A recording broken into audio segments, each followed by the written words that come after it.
Hello and welcome back to Feed the Beast Evolution. We're up to episode 10. First things first, last episode we made these mystical agriculture floating islands that are generating us some mystical agriculture crops, and they're working well. You'll see this one, I added a bit of a glass dome over the top and also added these glass panes underneath to kind of give it a little bit more depth, so it's not just like a line. And I feel like it looks alright. Looks pretty good. You can see I've got these angel blocks up there and below there too. So I'm just about to copy and paste this to all the other islands, and I'll probably rotate it as well so that it's not all exactly the same. So yeah, I'm just going to paste these around to the other islands and we'll see how they look.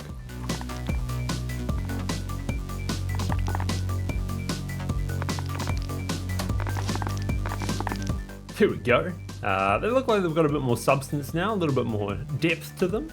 I think it looks pretty good. I'll let you see what it looks like at nighttime too. So you can see the little buttons really make it glow. It's quite cool. I feel like they also kind of make it look like bubbles. Like they kind of look like the shiny pings on a bubble, which was completely unintentional, but I feel like it looks kind of cool. It's kind of cool looking at it from down here as well. You know, like we've got the trees and then we've got all the floating islands in the background. I like it. We're back here at our little notice board to talk through the plan for this episode. I'm keen to look into some item displays. So I'm thinking I'll have some stuff up here and eventually it will kind of span more along this whole wall, where we're kind of displaying the amount of items we have and the stuff that we're generating, like from our mystical agriculture islands and stuff. It'll sort of tell us how much of each item we're generating. So that'll be pretty cool, and I think shouldn't take very long. Next up, we're going to look at creative flight. At the moment, of course, we have our jetpack, but it's pretty loud, you know. I can barely hear myself think. And it's actually just a bit quick. I know you can turn it down, but like, you just can't beat just regular old creative flight. And I think I know a pretty good way we're going to do that. That should be pretty easy. Then we're going to flip over and upgrade our enchanting setup. So we currently have the super basic setup with these dormant deep shelves, which are actually just exactly the same as regular bookshelves. They only give us 2 Eterna. So I'm keen to upgrade that. And the reason we're upgrading that now is because it leads into what I'm wanting to do next episode, which is to upgrade our power generation. I've already made a little spot here for it, and we're going to do that with Apothic. It's a long story, but yeah, look forward to that. So I've got power gen upgrade here, but that probably won't be this episode. That'll be next episode. First on the list, though, is the item displays. So of course, when I'm talking about item displays, I mean these ME storage monitors. I'm keen to make a bunch of them. We'll need a bit more of this quartz glass. See how many illuminated panels we can make. Oh, 18, that's way more than I thought. We should be good there. There we go. There's a bunch of storage monitors. And so I can actually upgrade these storage monitors and we can make them throughput monitors. And should be able to upgrade all of those. And so with these throughput monitors, it actually tells us how much of that item we're generating. So if I place some cables down here, we plug those in, and then I put the throughput monitors on them. Nice. It doesn't look like they even take any channels, which is pretty great. And I should just be able to right click on these with an item and it should tell us how many we have of that item and how much we're generating. So if I grab all the items that we're currently passively generating here, so of course that is emerald, diamond, diessence, quartz, osmium, and inferium. I can throw them in here. So it looks like, there we go. 377,000 currently in our system. And we're generating 112,000 per second. Doesn't quite sound right. Yeah, that seems more like it. 14 per second, which is pretty good. I'll also throw the diessence in there, couple per second. That's not bad. And then we'll get our diamond, emerald, osmium, and quartz. Cool. So these should update. Some of them we might be kind of less than 1 a second, so it might sort of switch between 0 and 1. Yeah, these are all pretty much in the same boat, I think. Inferium essence though, look at that, 12 per second. Yeah, so that's pretty cool. Makes it easy to kind of monitor how many of these things we have. with the idea being that this wall eventually will have a few more of these depending on the resources we're generating.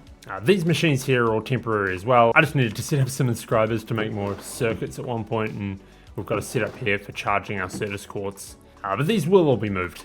All right, cool. There's our displays up and running. That's really all I wanted there. Next up, I'm going to look at creative flight. And the way we're going to set up creative flight, I'm thinking we're going to use the infusion pylon from the pylons mod. If you remember, this is the same mod that we're currently using to harvest all the crops up in our mystical agriculture islands. We're using this harvester pylon, and this is just another pylon from that same mod. Now, I haven't actually tested this, so it's going to be a little bit of an experiment, but I'm going to start with just making a pylon. Makes sense. Task completed, infusion pylon. And I don't know, should I just place this down here? All right, owner definitive, that's me. Active potion effects. Okay, so as far as I understand, we should be able to give this infusion pylon these potion filters. And the potion filters should be able to give us potion effects kind of infinitely, maybe? As far as I can tell anyway. Or maybe we have to charge up the filter with the potions, I'm not sure. But either way, I'm gonna make a brewing stand. And for now, we're just gonna place it over here. We've got another one in the system. Maybe I'll just place that down as well. And I mean, we might as well make a third one, right? 3 is always a good number of things to do. 3 of them. Oh my, look at that. Perfect amount of bottles. We will need some blaze powder. Throw that in all 3 of them. And then some nether wart, I think, is the next ingredient. And I might as well actually get the other ingredients here. We also need phantom membrane. Then a fermented spider eye. Now, we might be a little short on mushrooms here. Never mind, I made a market. Throw this down. Hey, we have Emerald Muncher. And Emerald Muncher here is going to help us get a bunch of mushrooms. How much of this can I get? Oh, 64, that'll do. While we're here as well, Emerald Muncher, you can give us some of the other mushrooms. Wait a second. If I instead get 64 of these ones, pretty sure I can use my knife on these ones, can't I? Oh, that's way more efficient. That's like 5 mushrooms per emerald rather than just 1 for 1. Really should have done that with the other mushrooms too, but that's all right. We should be able to now make 3 fermented spider eyes. And then we need a popped chorus fruit, which we should have a bunch of, right? Some chorus fruit, throw them in the smelting factory. We only need 3. And then we just need redstone. I think I can actually put 2 redstone on each of these to make them half an hour long, which is crazy for a potion. I never knew they were able to go that far, but we'll take it. So in our brewing stand here, of course, we need nether wart as the first ingredient. That gives us an awkward potion. We then throw some phantom membrane into the awkward potion. That gives us a potion of slow falling. Now, of course, fermented spider eye reverses whatever potion effect is in there. So I think that switches the potion of slow falling into a potion of levitation, maybe? Yeah, potion of levitation. There we go. And now adding a popped chorus fruit should turn this potion of levitation into a potion of flight. Look at that, potion of flying. 8 minutes. Now we just need to throw some redstone in. I'll throw both in at the same time since we can stack them up. And there we go. We've got some potions of flying that last for 30 minutes, which is crazy. Like, what is this? Like 4.5 hours of flying? Now, I'd like to make one of these potion filters. What am I missing? Some terracotta? Specifically, cyan terracotta. I'll smelt some clay. We should have some cyan dye. We can make it. Oh, we can use our new dye essence. Look at that. There's a bunch of cyan dye. We can make our cyan terracotta, and then we can make our potion filter. Now, I'll just make one of these for now. We'll see See what this bad boy does. So right click with an active effect to apply it to the card. So if I drink one of these potions of flying, we now have a flying potion effect. If I take my jetpack off, we can creatively fly. Look at that. And so now if I right click this, our flying is gone. And I see we've made some progress on this potion filter for flying. So I guess I need to drink another one. Do the same thing again. Where are we at? 3587 out of 3600. Looks like I need one more. And how are we looking? Activated. Potion filter flying. Insert this filter into a pylon to use it. So, all right. With that, we've got our pylon. I currently don't have flying activated. And if I throw this potion filter in, look at that, I've got flying. That's creative flight. Is it infinite? Yeah, I mean, it looks like it's resetting. Look at that. Oh, this is so good. I wish I'd done this before I built all these things. I mean, to be fair, we have the jetpack, which is great. It's fast, you know, we love it. But in terms of like being able to sort of move around things when you're building, creative flight is just so good, so good. And this is just activated. It's not running out. Nothing going wrong with that. That's awesome. Stoked. So we can throw all our potions of flying into the system. We didn't need nearly as many. I don't know why I made 3 bloody brewing stands, but that's all right. Any other cool potion effects that we could use? Interference, no idea what that is. Shielding, freezing, blasting, recovery? Spell damage, mana regeneration. Flying, we've got that. Hold up, Potion of Ancient Knowledge increases experience gain by 1600%, and all we need to make it is just a bottle of enchanting, a few of them, but I guess this does only last for a minute, right? Yeah, so I would need to make 60 of them in order to reach the hour. Yeah, I see. So we're just kind of lucky that the Potion of Flying has a version that lasts for 30 minutes, because that's way longer than like any other potion I've seen here. We could get increased healing. I mean, absorption is huge, but again, it's not that long. 30 seconds? We need 120 of them. I wonder if it's a case of like we just automate them at some point, and that's definitely something to think about when we come across some other potion effects and stuff. But for now, I will just take my creative flight for nothing. Definitely should have done that earlier. I'd highly recommend making one of these infusion pylons as soon as you can with the creative flight potions. That's super easy, creative flight. So with that off the list, let's look at our enchanting setup. Apothic enchanting makes it quite a bit more complicated, but it's going to be fun. I've been planning to upgrade this for a while. Now's our chance, right? Here's how to upgrade your enchanting table to the maximum level in Apothic enchanting.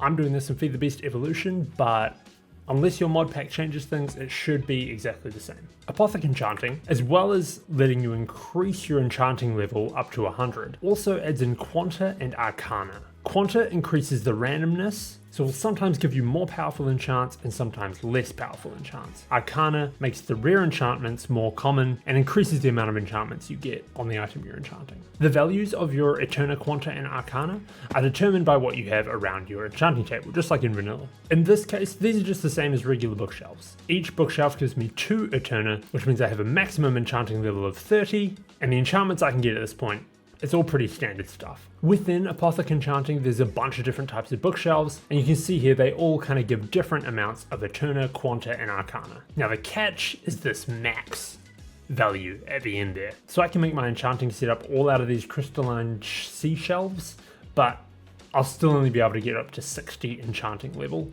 Whereas if I make them out of the Draconic End Shelf, which is the top tier of enchanting bookshelves, the max is 100, so I can go all the way up to the full 100 power. The thing is though, of course, to make these higher tier shelves, we need to be able to infuse items using a specific power level. For example, to infuse Dragon's Breath into infused Dragon's Breath, we need a Eternal level of 80, a Quanta level of specifically between 15 and 30%, and an Arcana level of at least 60%. So it's kind of just a balancing act of keeping these specific values where you need it to kind of progress through and upgrade your enchanting setup. Obviously, this is just how I've kind of figured it out. There may be better, more efficient ways to do it. Let me know down below if you have found a better way to do this, because I'd be interested to know.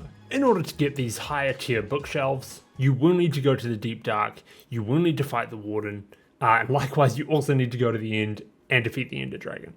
So this isn't kind of an early game thing, it's kind of after you've progressed a bit further into the game. We're going to start out with making some sea shelves. Lucky for me, we can make Prismarine using our generalized overworld predictions from hostile neural networks, and there's also a recipe for pufferfish using regular fish and bamboo, which is kind of messed up if you think about it too hard, but I'll take it. So I'm going to make 18 sea shelves, and I'm going to go ahead and replace half of our current bookshelves with the sea shelves we just made.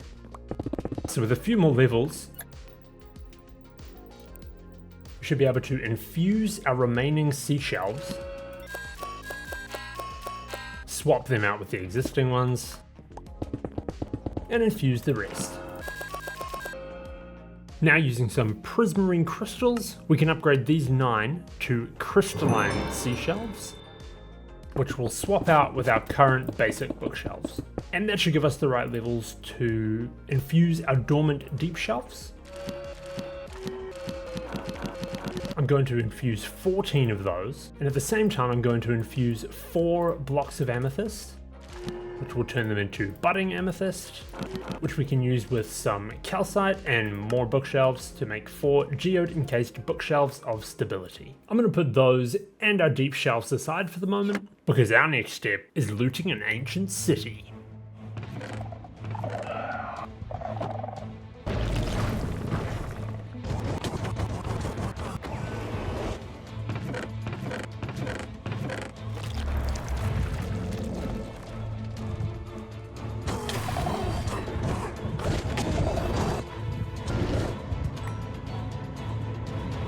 So now that we've visited the ancient city and defeated the Warden, I should be able to turn one of my deep shelves into an echoing deep shelf with some candles, echo shard, and then that one echoing deep shelf I can turn into an echoing skulk shelf.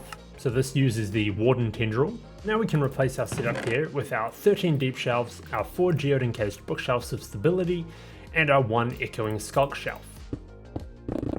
That sets up our enchanting table to just the right amount that we can infuse these Dragon's Breath potions to get 3 infused Dragon's Breath. Now with the infused Dragon's Breath, we can now make end shelves. I'll make 16 of those. We make 10 pearlescent end shelves. We need a dragon head. So grab one from your local end city to make a draconic end shelf. We keep the 5 regular end shelves.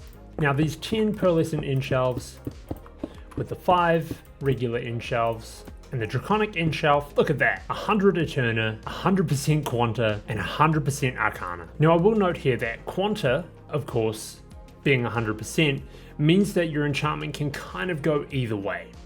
So if I have a look at this 3rd level enchantment here, you can see that the power ranges from 1 to 200. So sure, it could double our power level and go up to a 200 power enchant, but it also kind of offsets by being able to go lower than that. I found that using a few of these echoing deep shelves, which only give Arcana and Eterna, as well as 5 of our geode encased bookshelves of stability, gave me 100 Eterna, 0 Quanta, and 100 Arcana, giving us rare enchantments, guaranteeing no movement in the power level and setting the power level to 100. But hey, when you've got as many levels as I do, why not roll the dice and get that full Quanta value in there, you know? Now you can see with the setup, there's also a couple extra spaces here. And with those spaces, if you've got the resources, you can make a couple hell shelves, you can infuse the hell shelves and make first hell shelves of sight, which can also even be upgraded to hell shelves of masterful sight. giving you extra enchanting clues so that you can see almost everything you're going to get on that enchantment.